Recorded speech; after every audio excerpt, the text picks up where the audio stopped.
15 heures au lieu du Fougerolles à Yaoundé.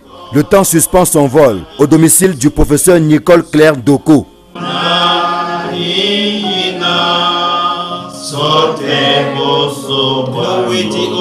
Connexion parfaite avec Paris, où débute au même moment l'inhumation de Manu Dibango. Ici, celle qui a partagé plusieurs années de sa vie a opté pour le recueillement et la prière par ces temps de confinement. Et pourtant, la célébration religieuse qui prend la coloration d'un concert d'hommage n'est pas moins courue.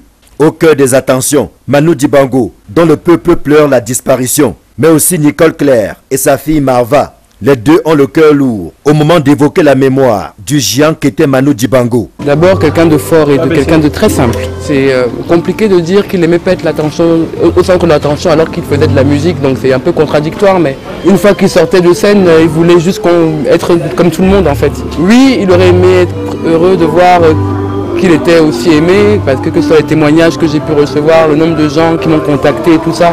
Donc je pense qu'il aurait aimé le savoir de son vivant. C'est ça qui est dommage. La dernière chose qu'il m'a dit, c'est qu'il faudrait que j'apprenne à parler de Douala.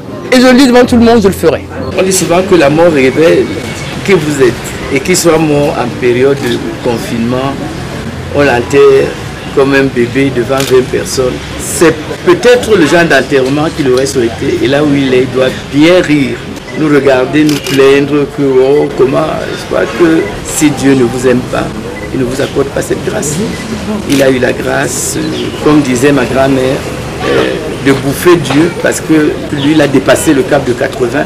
L'émotion est aussi forte pour la grande famille artistique, bien représentée par des figures qui ont su puiser leur inspiration auprès de l'auteur du tube à succès, Soul Makossa. Kopo doit sa naissance à Manu Dibango, parce que c'est en accompagnant mes grands frères du groupe Makas qui faisaient orchestre et première partie pour lui à Douala que j'ai fait ici, tu vois, Mago pour m'amuser. Après en soirée, j'ai été repéré par Blick Bassi, que tout est parti.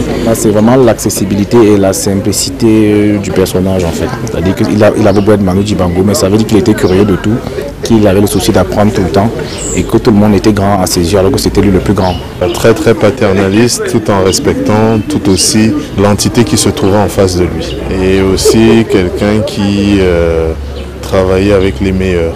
Et c'est aussi celui qui nous a fait prendre conscience que vedette c'est pas un métier, star c'est pas un métier, artiste musicien c'est un métier noble.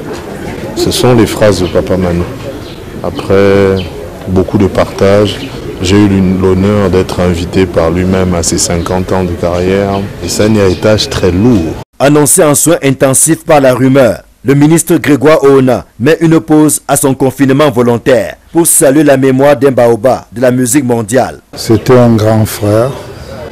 J'ai eu l'honneur de jouir de son amour et de son amitié. Quelqu'un de multidimensionnel qu'il est très difficile de définir.